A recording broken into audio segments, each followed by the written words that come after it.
So here I am with aesthetic considerations for my final project, which is they call a thesis here, it's a thesis because it's a master's degree. So it's a thesis basically. Technically they call it a thesis, not a dissertation, which would be produced in the next 3 years if I do decide to continue studying music composition. As you know, the river runs deep. This is a very, very deep topic, the topic of creativity in music and the topic of composition. And it evolves throughout a long period of time. What I would like to share here is with these aesthetic considerations of trying to plan a suite for the concert hall, even though it's a film suite, I wanted to present the suite as I would present a soundtrack in the space. So I would condition the concert hall to try to present the thesis as a soundtrack, even though it is fully composed for the concert hall. So it has to run live with live instrumentation and live instrumentation. My head is not functioning sometimes with my some of the medication I take. I'm trying to adjust that, but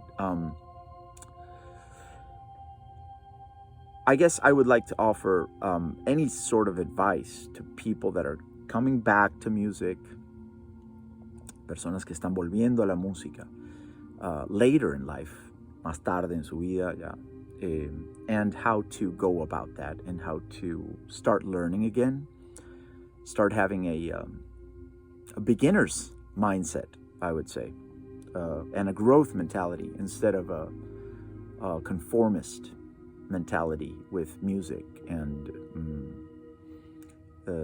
not just the aesthetic process of it, but also how to plan a piece, how to plan a multidisciplinary piece, probably. Part of my research that started in the Netherlands at Artes University was about how can I take control, which is contrary to what the thesis is, but how can I take control of a full story from beginning to end, from writing a story to producing a script and then going into production, which is just shoot it, film the story, and then the post-production process, which we are in the post-production process right now. Because this film has been so significant for me, my good friend and professor, chair and supervisor, Dr. Paul Rudy, asked me, well, why don't you write a thesis that has to do with the concert hall, but still addresses the topics and the tones as a whole, the tone of the film in some way. So thankfully, it gave me a lot of space and a lot of things to think about, yeah? One of them is, well, how does the film sound? The film has a lot of sound in it. It's a very eclectic, very I've been calling it dogmatically eclectic sound.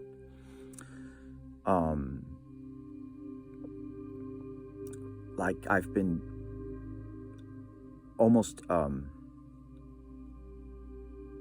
dogmatically attached to the first take of everything. Whatever we shot, that was it. Whatever we played live, that was it. So it's a full attitude of incorporating everything, incorporating improvisation, incorporating things that are inside of the composer's head, basically. The film is only something to do with an anonymous composer. He goes into a process of recovery, and at his 7th year, he wants to celebrate the fact that he's getting played by an orchestra.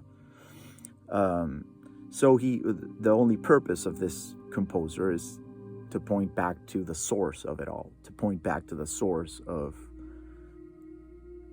what he believes is a greater, higher power.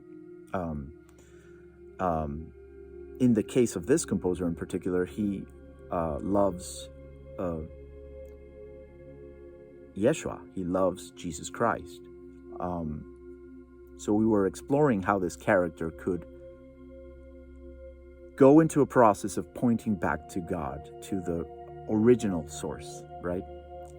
So the OS, no, the OG, no, Yeshua as the original source of it all, the Alpha and the Omega. That's what the film is about. And it comes from a philosophy that I kind of adopted these last few years. That is, if as a Catholic myself, I can't point back to God, and I'm not focused on pointing back to God with my art, what am I doing? It makes no sense. It's a practical thing for a composer to point back to God. Many composers pointed back to God in the past, not just the antique music composers such as Bach or Palestrina or Tomás Luis de Victoria in Spain, but also in modern times, people like Strauss and Richard Strauss and maybe some other composer. Mahler probably was kind of pointing back to God. There was a bunch of other composers that were very into their faith, and more than their faith, their actual spirituality brought them to some expression of the faith.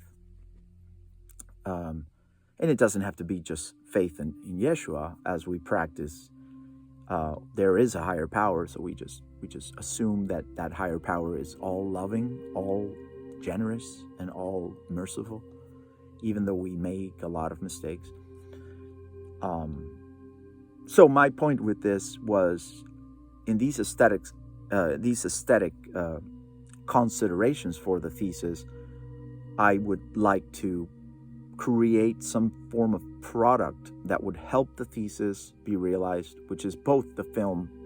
The film is in post-production right now with my friend Robert Calzadilla. So the film was sent in a hard drive to the Canary Islands, and he's there working on it. So he's going to give me like a first rough cut in the beginning of January somewhere. But that's not technically the thesis. The thesis is this suite that is what is left after the war. That's the name of the suite. And the name of the film is also What is Left After the War. Only it has a subtitle, which is a story of resurrection. And it poses the question, is it possible for one person to have a second flight, an awakening, once they've been screwing up their lives for over 20 years? So in all this being said, I am trying to find ways to provide. I think I should have been shorter on this video for sure, but I guess the nitty-gritty of this is I'm trying to find ways to provide a service or a product for people that might be interested in how I work, my artistic creative process, but also a product that could be, insights to what's happening with the film, insights of what's happening in the studio while I write this thesis, and while we finish the film, because the film has to be finished by spring, so we are invited in this film festival that's happening in the fall, and we're gonna probably apply to more film festivals around the world. We have this great friend of a cousin, actually, that you pay them a small fee, and they apply to over 300 festivals for you, both in short films, like we did Judas Cachito, El Pordiosero Grosero, with Andrés Barrios, and that's not been published really. It's only on my website if you want to check it out. And we also did this first film, which was What Is Left After the War, a story of resurrection. And I chose to call it resurrection just because of the actual resurrected Christ, but not because I consider myself anointed, only because it is a form of resurrecting. And as you know, as humans, we have no power over death. It is only God who can give us life, as Christians. But anyhow, it's neither here nor there. I would like to offer a product or a set of services in exchange for some form of voluntary donation towards this film. Also, because we are becoming a 501c3 as a cultural company, as a let's say, as a producer, we are becoming a 501c3 status, which is the status of a foundation. We can receive donations that are tax deductible here in America, and I believe they also apply to international donations. So if you want to donate something, please contact me, or contact my website, which is already set up for receiving donations. Well, sorry for the long explanation. I hope you have a very, very productive and peaceful New Year 2025. I love you a lot. I have this focus group because I love the people in them. And I just want to see what your initial reaction is to this. Sorry if it's too long of a video. Thank you. Thanks a lot. And I will talk to you soon, I guess.